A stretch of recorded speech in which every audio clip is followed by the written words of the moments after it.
8th of October 2025. Okay, here we go. 2 concepts left. So we go with 3 concepts left.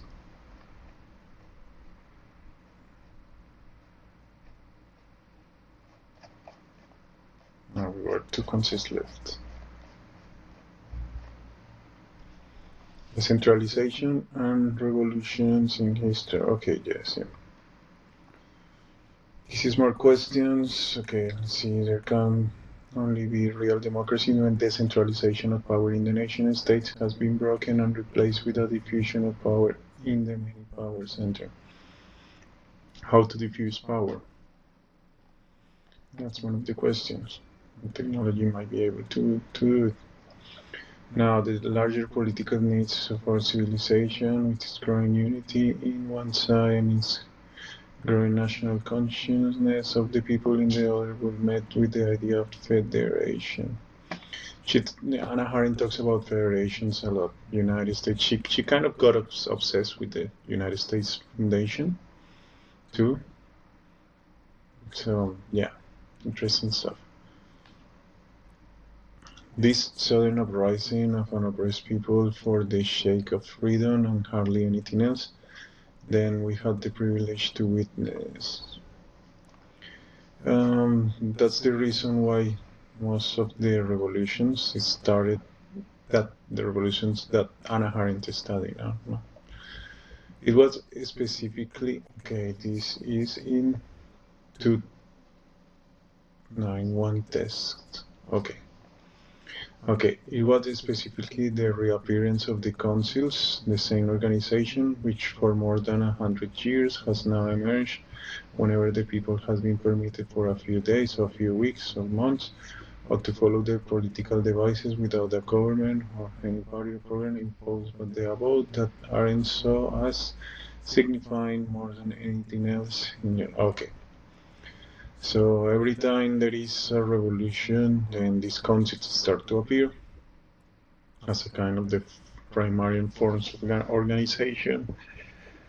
Soviet means consul in Russian, I think.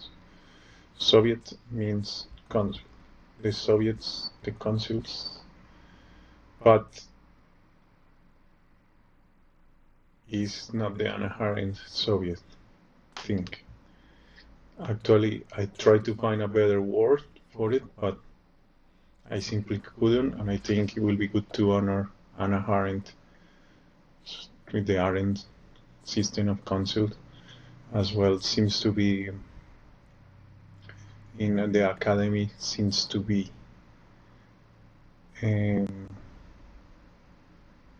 how's it called? A consensus that is Hannah Arendt's system of consuls. But consuls is consul. You have the local consul here, there. It's just that. The Union of Consuls, which means the Soviet Union. But yeah, we have another kind of, fuck, I was giving again liturgy, but okay, let's keep going.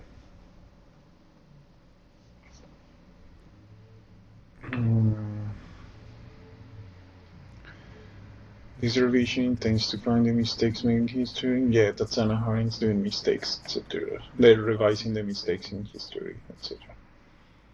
That's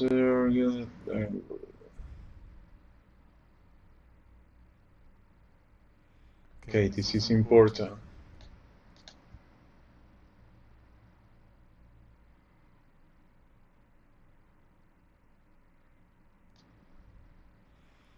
This is important because the consuls do not need to be grounded in, I mean, it's not limited to territorial borders.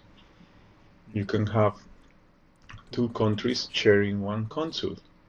That's what brings the magic. Yeah, that's what brings the magic. So ideally, that's the point. Now, you place one consul in one side and the other consuls in that side, then you create something stupid. You have to create the consils of the people that shares land in that place.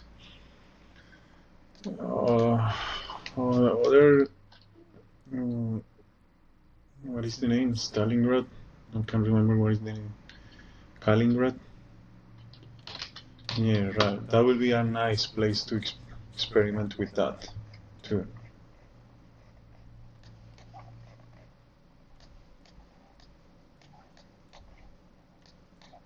How is that called? Kaliningrad. Yeah. This will be a nice place to experience with that. So certainly you will have, let's say, just an example, no? Not necessarily. It does not have to be in this way. But just an example.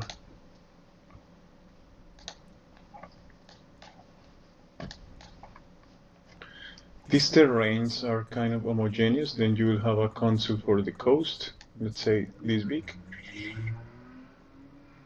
Another consul for this part. Then you have a city here. And you have another city here. Then this could be a one consul, another consul, another consul. Look, we have a tree frontier. This is where the beauty is happens. That's the, I didn't say happiness. This is where the beautiness happens. But then you see that, I don't know, there is kind of forest here and not here. Okay, there is more forest here. Then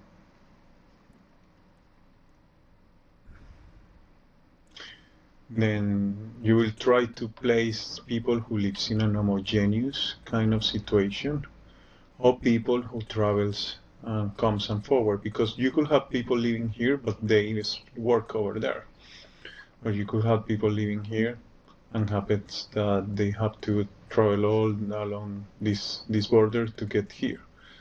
Yeah, and there's a nice lake here, nice lotus plants. So then,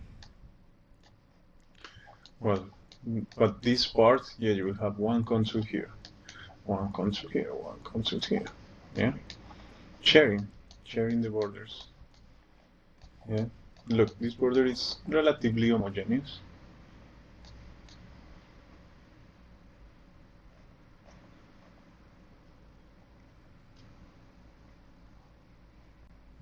Interesting. Then we have this.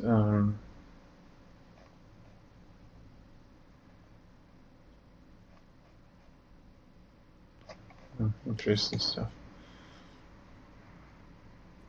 Okay, yeah, this is, let's say this area can be shared, etc.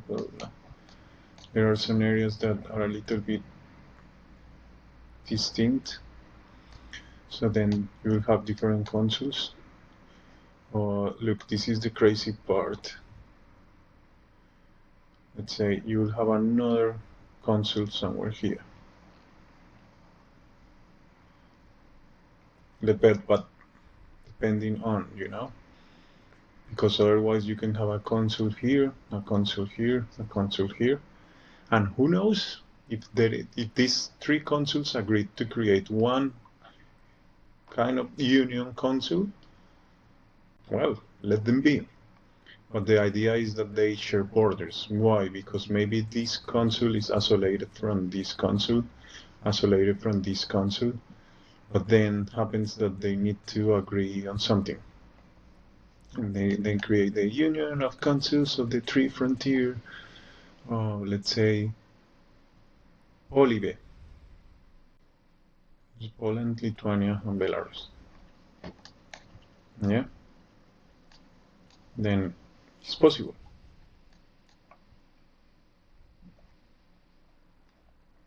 And you could create the consuls of the structure of the consuls, and then create different economics. This could be the next evolution of the nation state, because you could have in Belarus, you could have let's say Belarus could say the consuls are free to deal in their jurisdiction as they please. Then if you have 3 consuls here, whatever happens there, if affect the other 2 countries, then Belarus, since agree with the beginning of the consuls, then in order to keep peace with the other 2 neighbors, then we'll follow the consuls' laws. Yeah, but maybe Lithuania says, now you know, by law, the country is over the consuls and we can override whatever happened in the consuls. Then it's possible that Lithuania, then you will have an agreement of consuls in which these consuls gonna put pressure on the government. Yeah. And then, yeah, they will be pissed off with the whatever government is doing there, and it's gonna affect the other 2 neighbors. So then the consuls cease to exist, but that's the situation. As long as the consuls exist, then you will have a certain kind of stability that you don't have nowadays. But this is people who live there in these areas, especially people who travels and comes. Let's imagine you place a strategic consul. Let's take another. Let's see if I can find a place that has 4 borders. Well,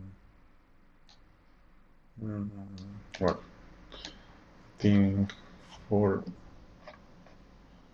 Okay, well, it doesn't matter. Okay, but let's say you have another consul here. I'm gonna take this funny border. And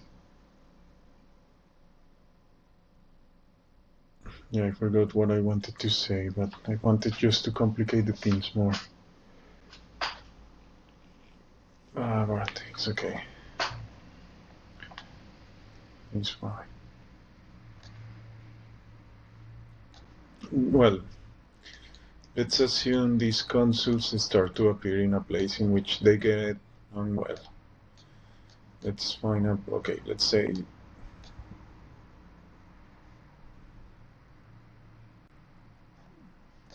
a consuls appear in a place. Let's choose something really weird. Let's go to Bolivia.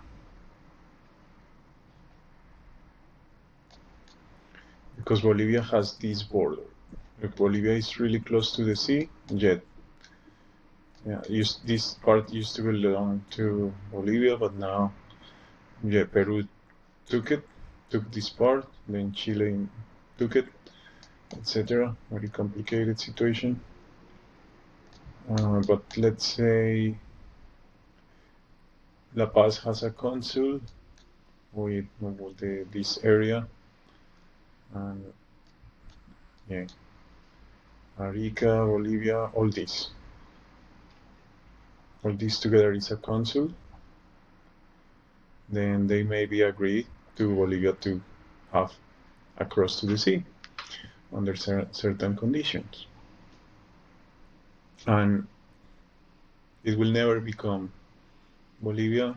It will continue being Chile. Peru is fine with that. You know, these kind of situations can be solved in that way, like a mini system of governments. And then, you know, the government doesn't have to look at it, because the better it works for this area economically, the better it will work for every single government. So the government will be like, just continue doing what you are doing is working, yeah. And the state does not has to worry for it.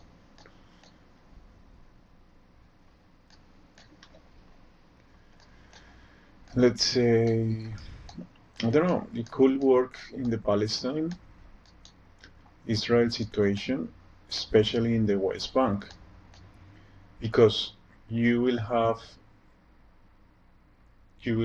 the Palestinians doing democracy inside their own consuls. Let's say Jerusalem has several consuls. Let's see if I can find a grid or something. I don't think so. Let's say quality transfer.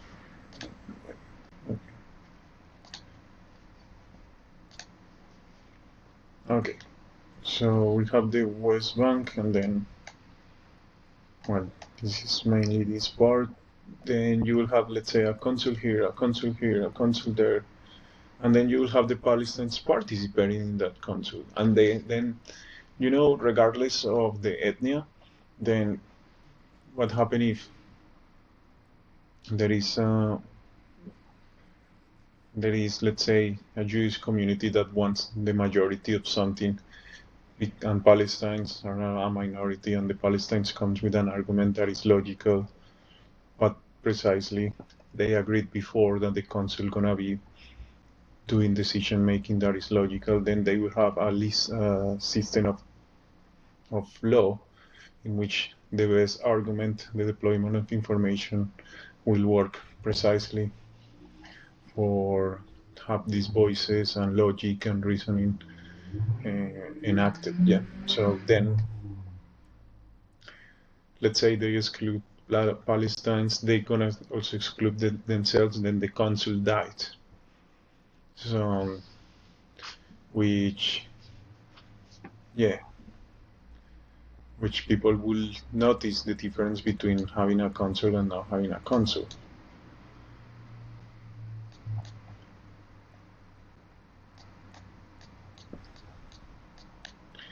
In Yemen,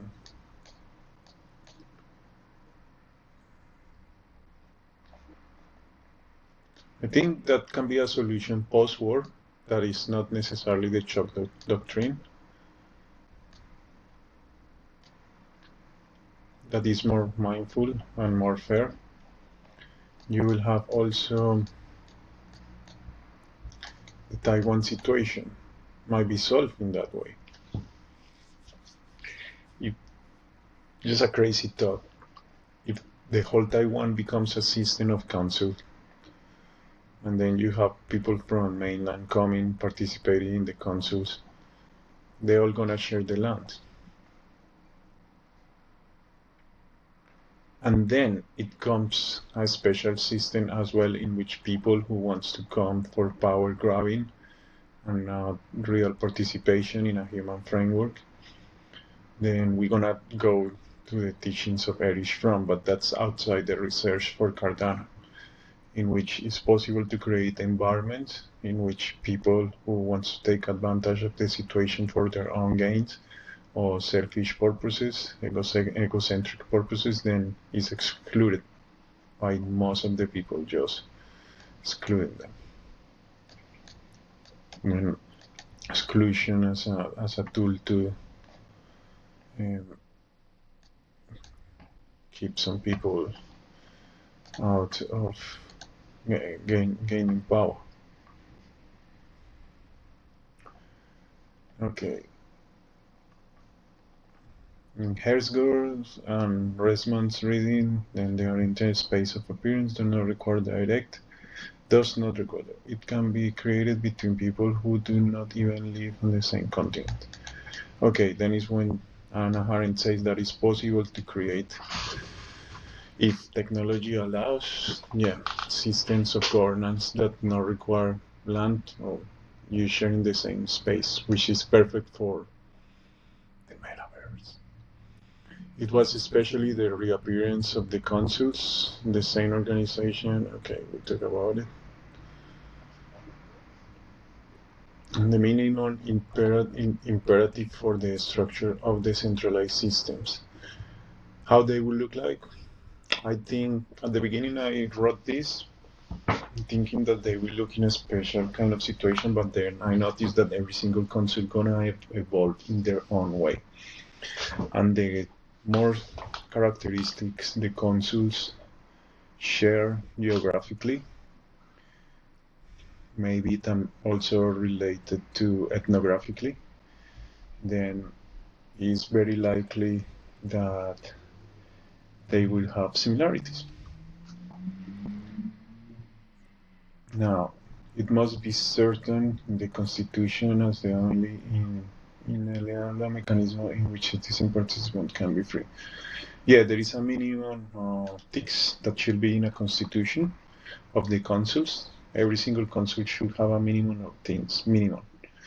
Maybe 1, 2, 3 things, like everyone in this area can participate. Yeah, perhaps, because that's the point. You're gonna create another Soviet Union. Well, you can call it a Soviet, not a consul. A consul, that will make the difference. That's Soviet is a kind of international word. Not many people even know the translation of it, but Soviet is a Soviet. So it's a kind of a style of governance. Yeah. And consul, in the Western world, we have another kind of idea. Because most of us doesn't know that Soviets means consul, so yeah, which is not, it's interesting, that stuff. Okay. Yet the notion of citizen already denotes more rights over a subclass categorization. Yet the notion, okay, yeah, this notion of citizen, I don't agree totally because it could denote a subclass. Yeah, it's like saying only homeowners can participate in the consuls. Then the homeless people who has been living longer than some people in the consul has no participation, and that's a problem. Then we start to have certain situations that needs to be solved. Is the public sphere only for representatives or for anyone? This might be something that has to be solved by every single consul or has to be included in the constitution. Okay. This should result in the minimum expression, but indispensable that a decentralized system should have been given that its nature is different to the traditional democracy. Yeah, we're gonna find a new kind of democracy, I guess. And from centralized nation states to transform federalism of political structures between and within states. Well, then we're gonna try to find several things. One is what Anna Arendt finds by federation, because she talks about the federation a lot. Centralization and decentralization, because she has a hell lot of critiques of the centralization. She doesn't speak much of this decentralization, yet she has a conception of it. Okay, Arendt refers here to the fact that the European resistance demanded, in the words of one prominent historian, decentralization within national states, with more power placed in the hands of self-governing local communities of manageable size. This has a kind of tipping point, or let's say it has a kind of cap of how many people can be participating in democracy. I think that was one of the situations that happened in Greece, that then only a few could work because they will have the skills. But we are talking in Anna Arendt's terms, is that there should be a way in which people could learn to participate again, gain the skills to participate in it.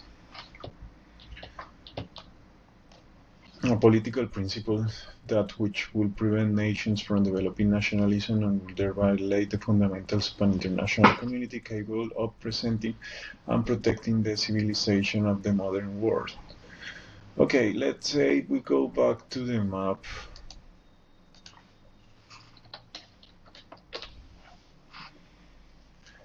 We can have, for instance, let's go to Indonesia.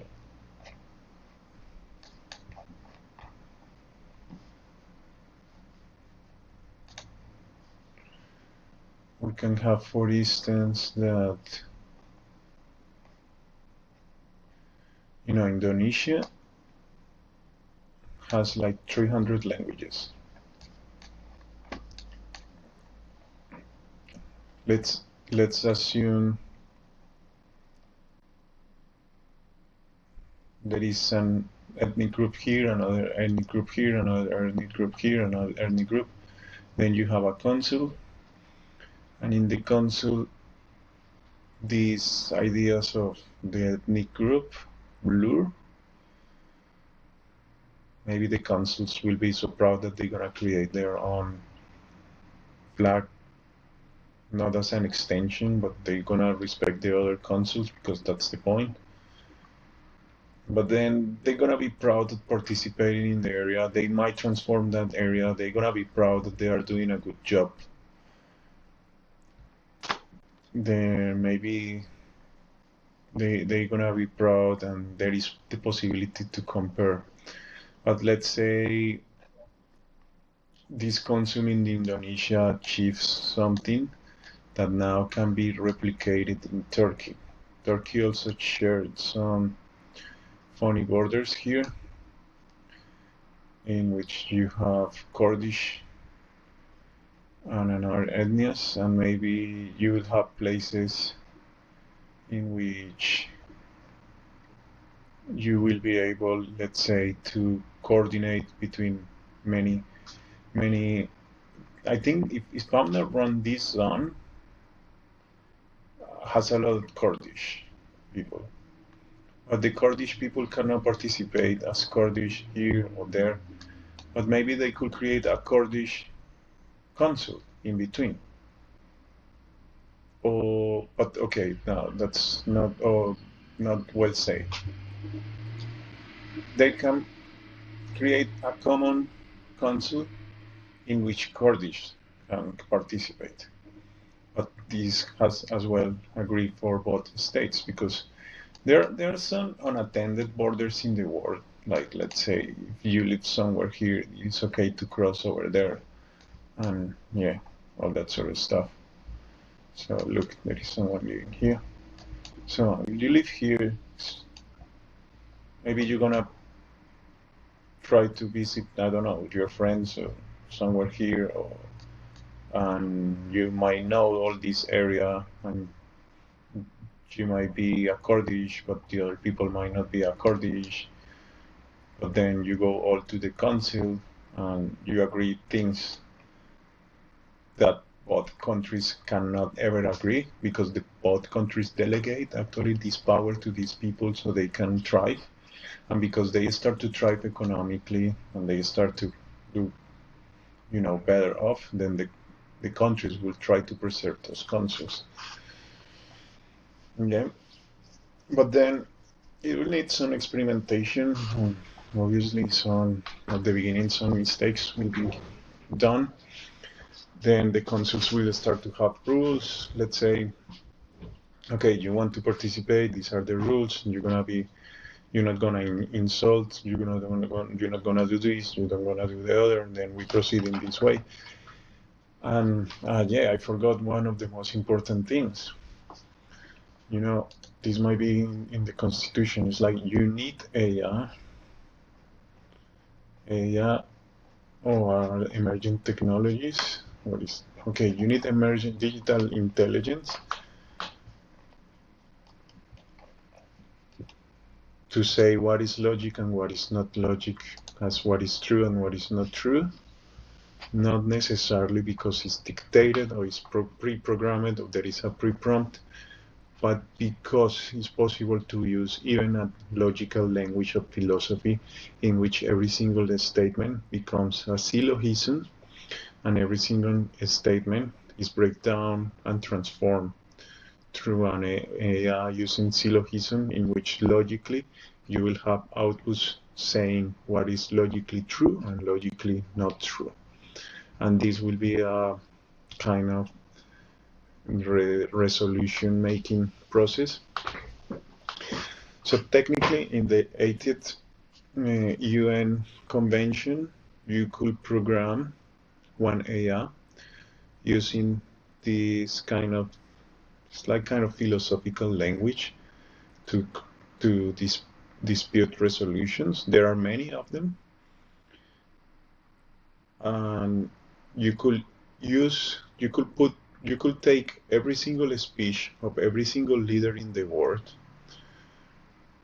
and then transform those speech through logical syllogisms, and then put all the logical syllogisms together to come out with the problems and the solutions, commonalities and no commonalities. And this is pure mathematics, because we are talking about logical syllogisms. Yeah, this is, if I'm a man and men's wear black jumpers, then if I were not wearing a black jumper, I will be a woman. Yeah, but it means that because I'm wearing black, and therefore all men wear black jumpers, it results that I'm a man. Yeah. If I'm a man but I'm wearing another color, then the other statement will be false, or this statement will be false, and then that will be signaled by the A. There is a problem of truth here. And then you start to create reality based on that, and then you will say, oh yeah, I was not wearing black because it happens that, I don't know, I come from a different culture. In my culture, men dress with pink. Yeah.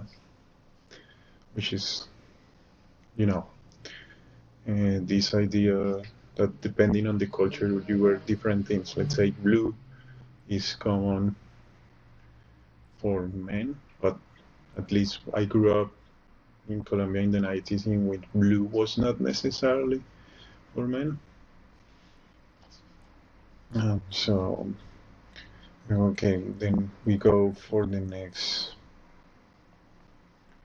the minimum imperative. Okay, from centralized nation states to transform federations of political security between and within states. Okay, we had been talking about that a while.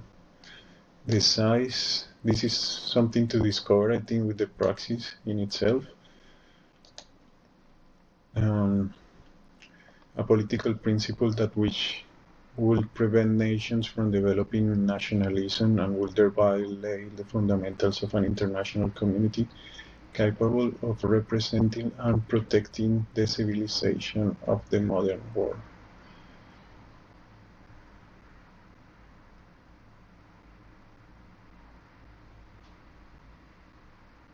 So a mechanism, a principle that will prevent nations from developing nationalism again, nationalism as a technology that could bring countries to war.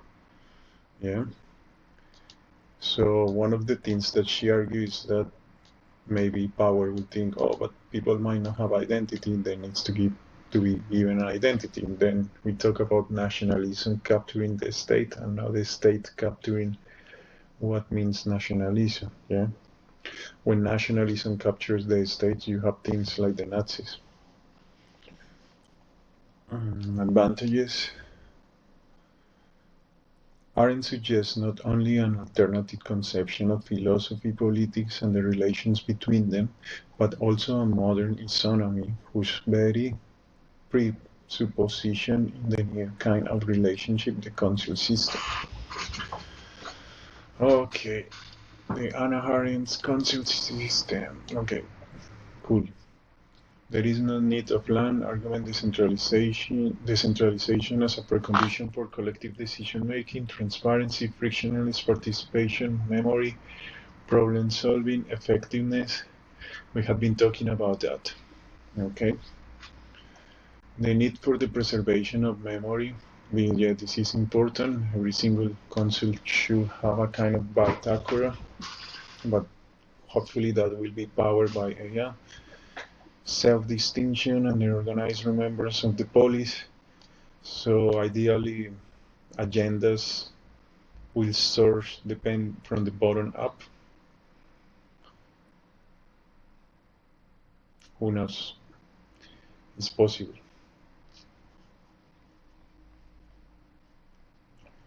The CS is an Arendt saw an alternative conception of the meaning of philosophy, politics, and the relationships between them, which could serve as a theoretical foundation for a new form of government based on equality rather than on relations of rule.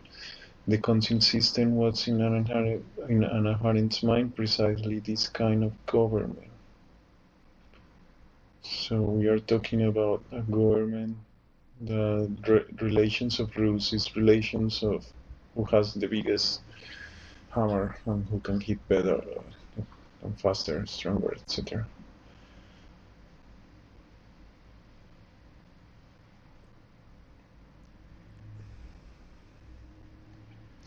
Yeah, this is based on equality.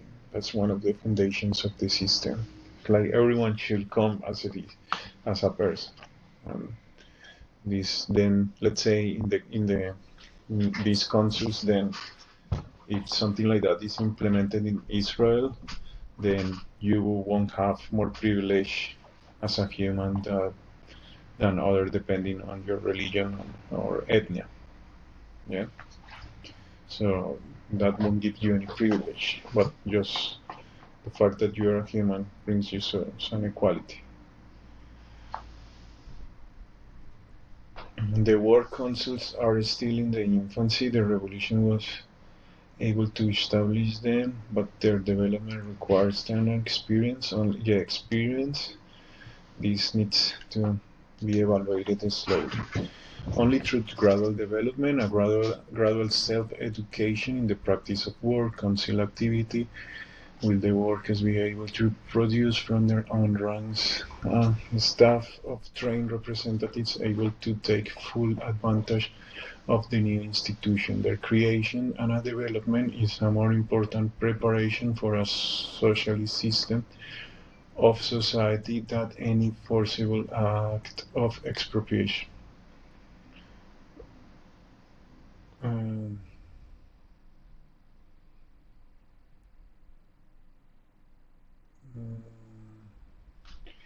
That's coming from Otto.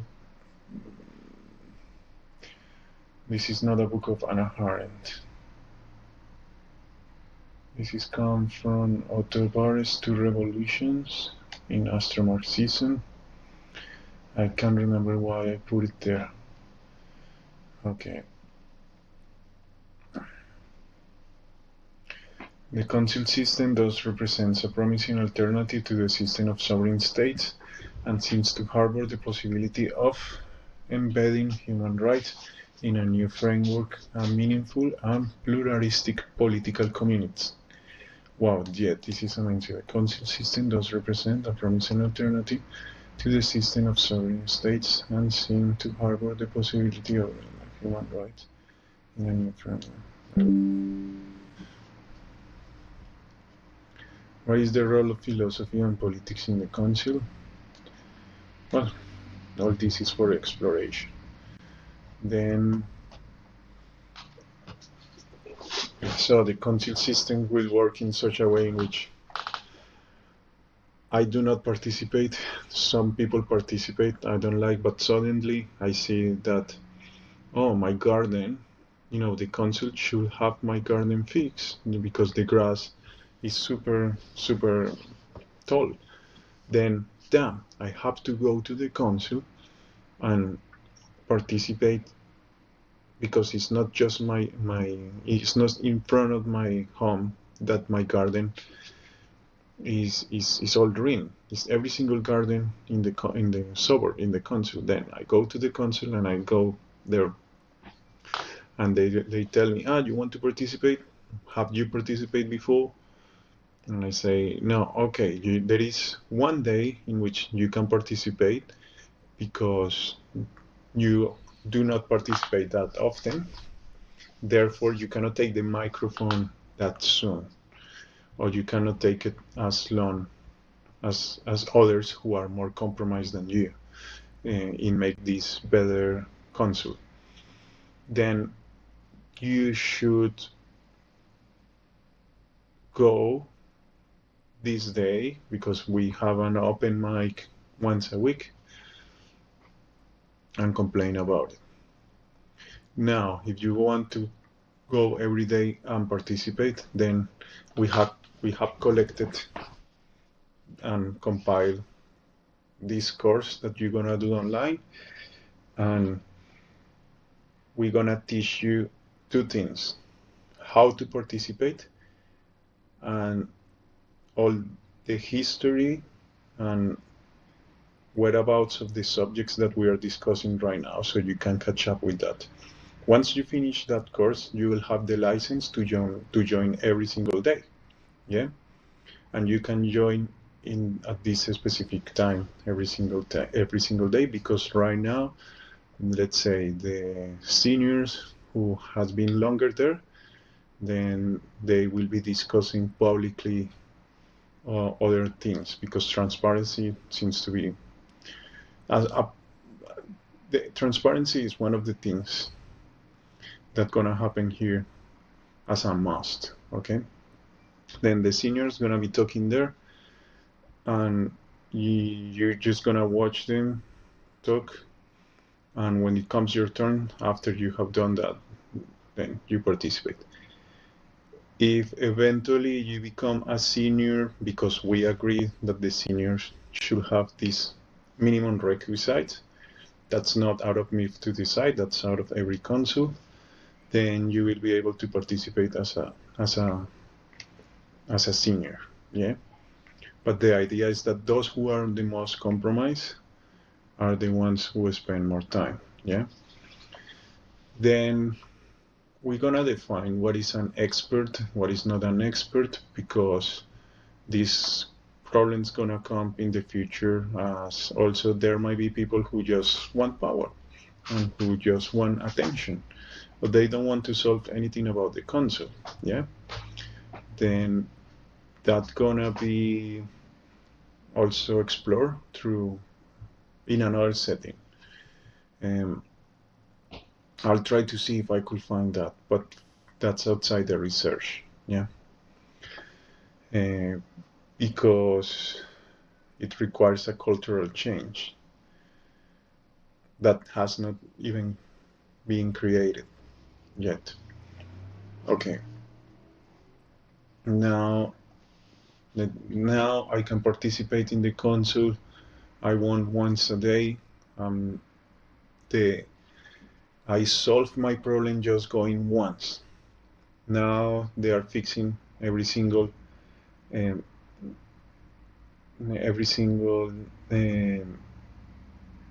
grass that is too long. Then what happens is that I will go, okay, how that was solved. I went there and I spoke. Hey, the consul says in the Constitution that aesthetics is very important, and therefore the grass in front of every single home is part of the aesthetics. So the consul should fix this, and aesthetics by nature means that it has to be symmetric, geometric, or at least that should be pleasant to the view. Then therefore, yeah, that's what I argue for, and I think that this should be evaluated by the consul. Then someone says, no, but we have always, since the beginning, never compromised to cut the grass in front of the houses. So it's a tradition not to do that. Then I say, okay, then I call the EIA for a resolution. If what I'm saying is against the Constitution, then I'm wrong, fine. If what you are saying is against the Constitution, then you are wrong, fine. And then you put this information through the EIA. The AI has a special language that was developed by most likely a philosopher these are logical languages.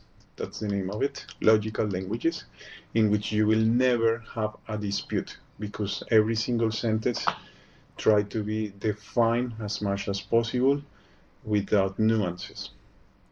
Then the AI is programmed in a logical language, and then the AI says, in the Constitution says that the Council cares about aesthetics, and the grass, since it's open for the view of the public, is part of the aesthetics of the Council. Opposite to that is argued that traditions should prime over aesthetics. But the Council in the Constitution also says that the Council is a progressive Council that should adapt to technology and another constant changes for which, let's say, the Council wants to keep that as tradition.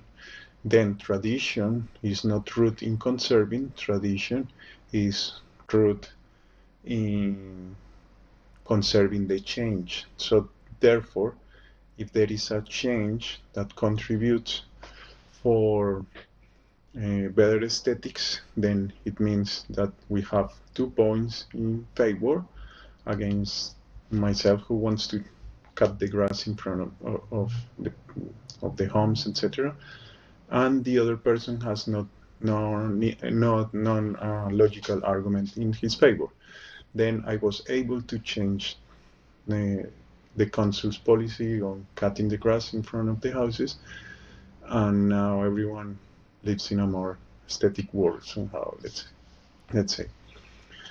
More or less that will look like that in these kinds of situations. But we are talking about a council that already, that's the minimum denominator, as I imagine it. There are other situations in which this will come with, I mean, who participates, who doesn't participate, and that comes with another common denominators. I'm just experiencing a minimum common denominator experience, yeah? But there will be councils that will build really complex problems, yeah? Like, for example, there are places where there is terra nullis. Now those places will not become terra nullis. They will become terra consuls.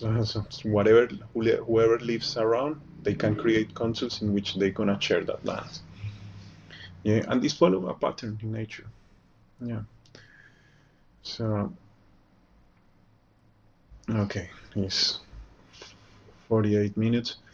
So the consuls also gonna build knowledge and gonna build resolutions, because look, what happened if the logical language from this philosopher is more optimal for another kind of language. Let's say in English, the most logical language will be from this philosopher, but there is another kind of logical language that is preferred in the northern countries because their council agrees. Yeah, fine. What happens if a council says, oh no, you know what, we found that we want this language as a logical language to use, that gonna be new, we're gonna create it, we're gonna try to create it for the whole country. So this council can create something for the whole country. And then the other councils might agree, might disagree. All the councils that want to participate can create that language. If they agree or if they disagree, then they're gonna solve it. But maybe, let's say, okay, 60% of the councils of the country accept the language, and happens that the language came to be so effective that now other countries are using it. Yeah, and this is a step on evolution in the council system, because we have this kind of decentralized network in which ideas start to flourish. And this is something that Anna Arendt also identified from the old Greece. The Greece used to be the most prominent kind of civilization, not because it was the strongest in the army, not because they were the more homogenized, but because they were the more creative in every single sense. So they were creative in the arts, in technology, in the letters, in war, and they were creative. They used to have perhaps a clock, and they used to have complex mechanics of navigation, etc. Blah blah blah. Other empires used to not have that. But remember, at that time, Athens was a kind of conglomerate of consuls. Used to not be an empire. The Greek Empire came after the Peloponnesian Wars, but still it was not a kind of empire. Democracy grew, but then was the Ottoman Empire that invaded Greece, etc. But I think, yeah, the democracy that was in Greece follow a different dynamics of the empire, like let's say dynamics of at that time the Ottoman Empire or the Austro-Hungarian Empire, etc. It was not the Austro-Hungarian Empire; it was, I think, the Roman Empire. Yeah, but they have fallen by then, etc. Blah blah blah. Okay. So.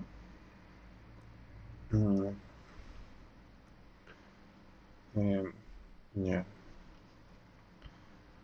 Okay. I think, well, there are many things also to solve and to practice and to discover.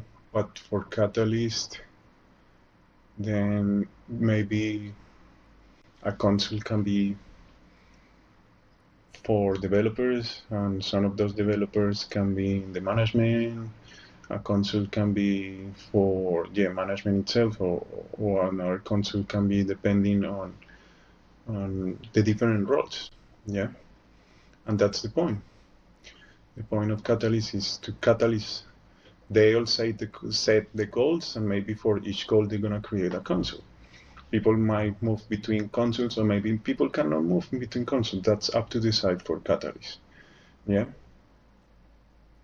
But this is decentralized. It's a system of governance. You don't need land, and if replicated in one place, it might be possible to start to experience such replications in other places. So this could work in places that are at risk of war, or that have frictional information, or tension. Yeah. Okay.